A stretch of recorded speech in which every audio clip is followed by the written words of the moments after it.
ప్రజానికానికి మీ ఉద్దేశం ఏంటో వివరిస్తారా? ఇందులో ఆశ్చర్యం ఏముంది? నన్ను మానసికంగా దెబ్బతీయాలని ఆ సిద్ధార్థ ప్రయత్నిస్తున్నాడు. ఈ ప్రజల కోసం నా వ్యక్తిగత జీవితాన్ని ఏనాడో త్యాగం చేశాను. ప్రజా సంక్షేమమే నా జీవితం. ఇక చేతలకే కాని మాటలకు సమయం లేదు. అసలు వరలక్ష్మి కిడ్నాప్ కి సిద్ధార్థ చేసిన డిమాండ్ ఇదేనని, అతనికి భయపడే మీరు ఇదంతా చేస్తున్నారని జనం అనుకుంటున్నారు.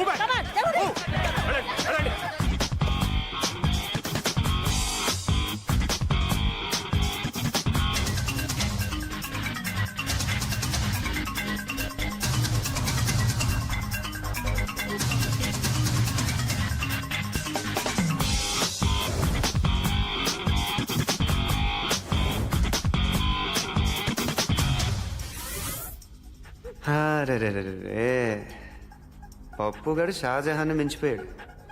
ఆయనేమో తాజ్మహల్ కట్టాడు, ఈడేమో నీకోసం 100 ఇళ్ళు కడుతున్నాడు. బో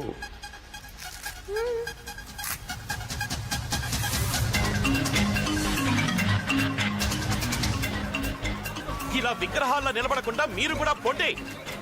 తలా వచ్చాయి వెయ్యండ్రా, కూలి ఖర్చులన్నా మిగులుతాయి.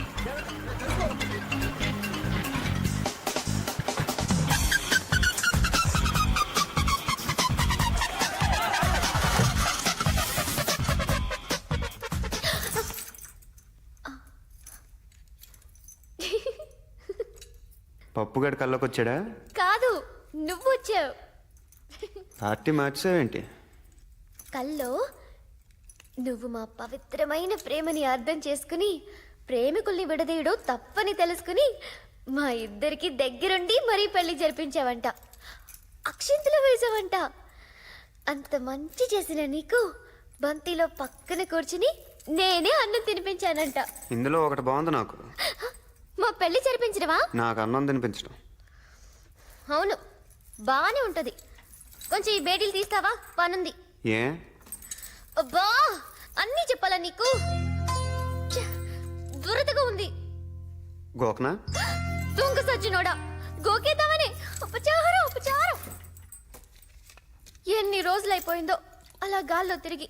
ఇదిగో తెచ్చి ఇలా దీంట్లో పడేశావు. దా బయటికి వెళ్ళి గాలిలో తిరిగొద్దాం. నిజంగానా? పిచ్చి పిచ్చి వేషాలు ఏవుగా. నీతోనా? ఏకంగా దుకాణం పోలీస్ స్టేషన్లోనే పెట్టినోడివి. నీతో గేమ్స్ ఏంటి చెప్పు?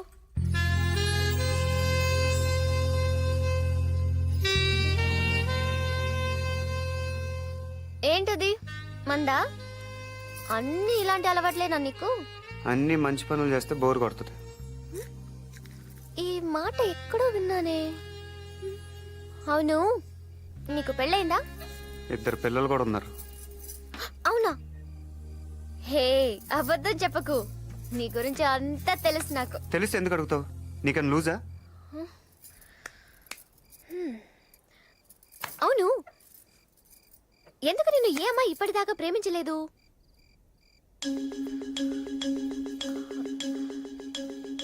అంతా ఓకే కదా? ఏజ్ బార్ అయిపోద్దని. పప్పుగాడు ఏజ్ ఏంటి? అది చెప్పకూడదు. అంతేజా? ఎర్రగా బుర్రగా బానే ఉంటావు, పప్పు అంత కాదు. అయినా ఇప్పటమ్మాయిలు ఊరికినే పడిపోరు. నువ్వు కొంచెం మారాలి. ఏం మారాలి? ఇదే ఇదే ఈ కోపమే కొంచెం తగ్గించుకోవాలి. అమ్మాయిలంటే కనికరం చూపించాలి. ఈ కిడ్నాప్లు ఫైటింగ్లు మానుకుని ప్రేమించడం నేర్చుకోవాలి. ఫర్ సపోజ్ నాలాంటి అందమైన అమ్మాయిల్ని అమాంత ఎత్తుకొచ్చేయకూడదు. ముందుగా వాళ్ళ మనసుల్ని దోచేయాలి. ఆ తర్వాత చూడు, అమ్మాయిలే నీతో లేచొచ్చేస్తారు. మనసుల్ని దోచేయాలి? అదెలా? ఇప్పుడు నచ్చావు నాకు. మనసంటే నీలా అదో జడ పదార్థం కాదు, పాదరసంలా సున్నితంగా కరిగిపోయేది. అలా అని దాన్ని మీ మగాళ్ళంతా తేలిగా కరిగించలేరు. దానికి చాలా చాలా ఇది కావాలి. ఇదంటే? అదే అది. నోటితో చెప్పేది కాదు, చెప్పలేం కూడా. ఒకటి మాత్రం చెప్పగలం, అది ఎప్పుడు ఎలా ఎందుకు పుడుతుందో మాత్రం చెప్పలేం. బాగా కన్ఫ్యూజన్గా ఉంది, కొంచెం క్లియర్గా చెప్పు. అదే కదా చెప్పలేమంటోంది. పేకల దాకే అనుకున్నాను, మొత్తం మునిగిపోయావు. ప్రేమ దోమ వంకాయ ఏమీ లేవు.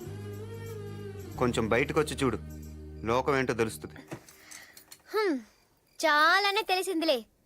తిప్పేవు కదా నువ్వే, అన్నీ తెలుసుకున్నాను.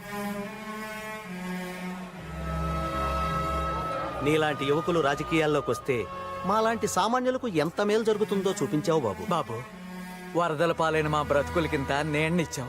మా అందరి బాగు కోసం ఇంత చేసావు. నీ కోసం ఏం చేయడానికైనా మేము ఎప్పుడూ సిద్ధమే బాబు. అధికారంలో ఉండి నాయకులు చేయలేని పని అజ్ఞాతంలో ఉండి మీరు చేశారు. మీ సిద్ధాంతం నక్సలిజమా? హ్యూమనిజం. ఈ విషయంలో మీరేం చెప్పదలుచుకున్నారు? నిజాయితీగా సేవ చేయి, లేదా రాజకీయాల్లోంచి తప్పుకో. మీ కార్యాచరణ మంచిదైనప్పుడు మీరు రహస్యంగా ఉండడం దేనికి? మేము టెర్రరిస్టులం కాదు అని నిరూపించేదానికి తప్పదు. రాజకీయ నాయకుల గుండెల్లో సిద్ధార్థ పుట్టించిన ప్రకంపనం పెను మార్పుకు దారి తీసేలా ఉంది. ఎంతో నేర చరిత్ర ఉన్న పప్పు యాదవ్ లాంటి వాడే భయపడి నిధుల్ని సక్రమంగా వినియోగించడంతో ఇదే దారిలో నడిచి మిగతా ఎమ్మెల్యేలు, ఎంపీలు కూడా ప్రజా సంక్షేమం పట్ల శ్రద్ధ వహిస్తున్నారు. సిద్ధార్థ హెచ్చరికకు వెనుక ఏ అదృశ్య శక్తో ఉండి నడిపిస్తోందని అన్ని పార్టీల వాళ్లు ఎలక్షన్ మేనిఫెస్టోల్ని బూజు దులిపి ఆచరణలో పెడుతున్నారు. పోచమ్మా, సార్, ఈసారి వాడు ఫోన్ చెయ్యగానే ట్యాప్ చేయండి. Okay sir. నా కొడుకు దొరకని చెప్తాను వాడి సంగతి. ఆగండి ఆగండి ఆగండి ఆగండి. ఏంటి పప్పు, పనులు మానేసి అందరూ ఫోన్ కోసం వెయిటింగా? ఏయ్ సిద్ధార్థ, నువ్వు చెప్పిన పనులన్నీ చేశాను కదా, ఇంకా నా వరాన్ని నాకు అప్పగించేయి. మూఢ వస్తే 3 నెలల దాకా ముహూర్తాలు లేవట. ఆహా, అయితే ఓ పని చెయ్యి, నువ్వు అర్జెంటుగా నీ పదవికి రాజీనామా చేసి రాజకీయాల్లోంచి పర్మనెంట్గా తప్పుకో. రేయ్, ముక్కలు ముక్కలుగా నరికి పోగులు పెడతాను. వింటున్నాను కదా అని మీటింగ్ పెడుతున్నావా? ఓ గొంతు మారుతుందేంటి? అది కాదయ్యా సిద్ధార్థ, ఇప్పుడు నా పదవితో నీకొచ్చిన ఇబ్బంది ఏంటి చెప్పు? ఇబ్బంది నాకు కాదు, జనానికి. మా నలుగురిని లోపల పంపించేస్తే పని అయిపోద్ది అనుకున్నావు కదా, అప్పుడే ఏమైంది పప్పు. ఇప్పుడు చూద్దుగా, ఇన్నాళ్ళు నేను ఒక్కడే నీకు శత్రువుని. ఇప్పుడు నాలాంటి వాళ్ళు 100,000 వేల కొద్దీ పుట్టుకొస్తారు. రాజకీయ గూండాల్ని తరిమి తరిమి కొడతాం. ఆడు మనందరినీ అవలేగాలం చేసి ఈ చుట్టుపక్కలకెళ్ళి మాట్లాడుతున్నాడంట. మీరు కంటిన్యూ చెయ్యండి. సిద్ధార్థ, సరే అలాగే చేద్దాం. నా పదవి పోయినా నా వరం నాకు దక్కితే చాలు. కానీ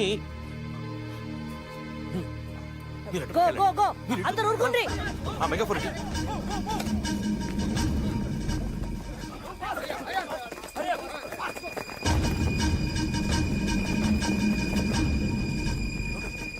రేయ్ సిద్ధార్థ, లొంగిపో.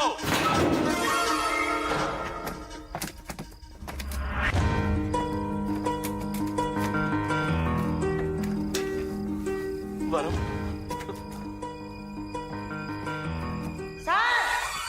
ఇక్కడ చూడండి. వీడి ఏకంగా పోలీస్ హెడ్ క్వార్టర్స్ కి బొక్క పెట్టాడు. ఇంతకంటే అవమానం ఉందా?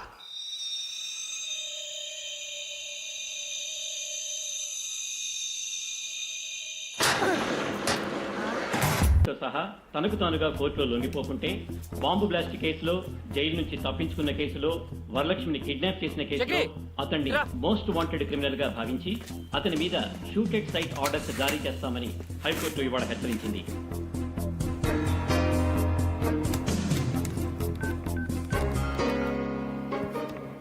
చెప్పరా. 48 గంటల లోపల లొంగిపోతే కనిపిస్తే కాల్చేయమని హైకోర్టు ఆర్డర్స్ పాస్ చేసింది. ఆ బాంబ్ బ్లాస్ట్ గురించి వివరాలు తెలుసుకున్నారా? నానిగాని అడ్డం పెట్టుకున్న పప్పు యాదవ్ గాడే మనల్ని కేసు వెరికించాడు. ఆ టైంలో వాడు వేరే కేసు మీద జైల్లో ఉన్నట్టు ఆధారాలు చూపించాడని రిమాండ్లో ఉన్న మన ఫ్రెండ్స్ చెప్పారు. రే, ఆ మొండి నానిగాడు నేను చంపడానికే బయటకు వచ్చానంట్రా. నువ్వు జాగ్రత్త. ఆడి సంగతి నేను చూసుకుంటా కానీ మనాలందరిని అలర్ట్ చెయ్యి. సరే. కోర్టు నాకు 48 గంటలు గడువు ఇచ్చింది. నేను నీకు 24 గంటలు గడువు ఇస్తున్నాను. మర్యాదగా నువ్వు చేసిన నేరం కోర్టులో ఒప్పుకోవాలి. నేరమా? నేను చేశానా? ఛా, నువ్వు చేసిన నేరాలు ఏదో పెద్ద లెక్క కాదనుకో. టెర్రరిస్టులుగా మా మీద మోపిన నేరాన్ని నువ్వు మర్యాదగా కోర్టులో ఒప్పుకోవాలి. నేనే మిమ్మల్ని ఇరికించానని చెప్పడానికి సాక్ష్యం ఏముందిరా? ఆ ఒంటి చేతి మొండి నానిగాడు నీ పక్కనే ఉండుంటాడే, వాడే సాక్ష్యం. రే మొండి, మర్యాదగా నిజం ఒప్పుకో, లేకపోతే ఒకసారి చెయ్యి పోగొట్టుకున్నావు, ఈసారి అన్ని సామాన్లు పోగొట్టుకుంటావు. రే పప్పు, వరలక్ష్మి ఒట్టిగా నా దగ్గరకు వచ్చింది, కానీ నీ దగ్గరకు మాత్రం ఒట్టిగా రాదు. 10 మందికి మంచి చేయటం కోసం నీలాంటోడికి చెడు చేయటానికి కూడా వెనకాడు.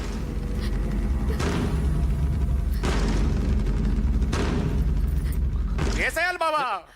హలో ఇంకా నేను ఆగలేను. ఆడి తల తీసుకొస్తా. రే ఆగరా. వాడు మనకి దొరకడం సంగతి అలా ఉంచు. నువ్వు గనక వాడికి దొరికిపోతే మొత్తానికే ప్రమాదం. వద్దు బావా, నేను జైలు నుంచి వచ్చింది నీ కళ్ళలో భయం చూడ్డానికి కాదు, ఆనందం చూడ్డానికి.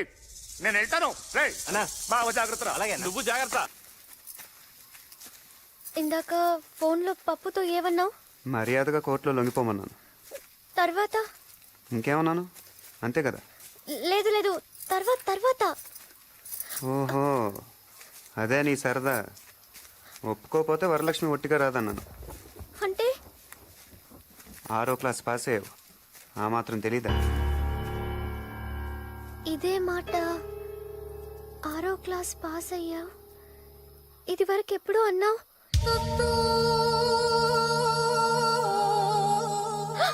అంటే ఈసారి నిజంగా అన్నంత పని చేస్తావా? నిజంగా అంటే అబద్ధంగా ఏమైనా చేశానా? లేదు ఏం చేయలేదు. నువ్వు మరీ అంత చెడ్డోడివి కాదు కదా. మరీ అంత మంచోడిని కూడా కాదు.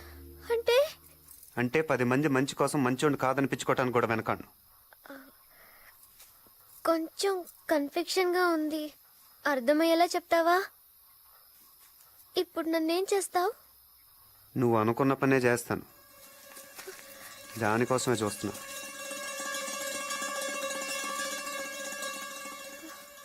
పప్పు దగ్గరికి వెళ్తావా? నిన్నే అడిగేది, పప్పు దగ్గరికి వెళ్తావా? ఓసారి అటు చూడు.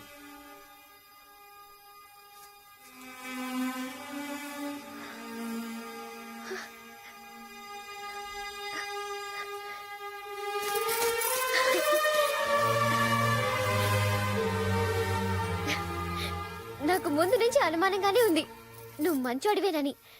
నన్ను కూడా ఏం చేయకుండానే వదిలేస్తున్నావు. ఆయనతో చెప్పి నిన్నేం అనొద్దంటానులే. మరైతే వెళ్ళిరానా? జాగ్రత్త. మీ ఫ్రెండ్స్ అందరినీ అడిగానని చెప్పు. హ్మ్? ఇప్పటికైనా ఒప్పుకుంటావా ప్రేమ ఎంత గొప్పదో? ఏదో చెప్తుంటావు, ప్రేమ, దోమ, వంకాయ ఇవేగా. చూసావా దాని పవర్ ఏంటో? నీలాంటోని సైతం మార్చేస్తుంది. అయినా అసలు నువ్వు ప్రేమ అనేదే లేదంటావు కదా. ఒప్పుకుంటున్నాను వరలక్ష్మి, ప్రేమ అనేది ఉంది, మరెక్కడో లేదు, ఇక్కడే నిలువెత్తు రూపంలో నీలోనే కనిపిస్తుంది. నీ ప్రేమను చూసి అందరూ గర్వపడాలి వరలక్ష్మి, జాలి పడకూడదు. పప్పు యాదవ్ ఒక గూండా, ఒక రౌడీ. ఇవాళ అతను చేసే తప్పులకు అతను ఒక్కడే బాధ్యుడు. రేపు అతను చేసుకుంటే నువ్వు కూడా భాగం పంచుకోవాల్సి వస్తుంది. నీలాంటి అమాయకులు ఆ గుండాలకు బలైపోయినా మా లక్ష్యం నెరవేరినట్టే. ఒక్కసారి ఆలోచించి వరలక్ష్మి, కావాలంటే మీ ఊళ్ళో మీ బామ్మ దగ్గర నేను వదిలిపెడతాను. గోదావరి దాటొచ్చిందండి, గోదావరి అంత లోతుగా ఆలోచించు.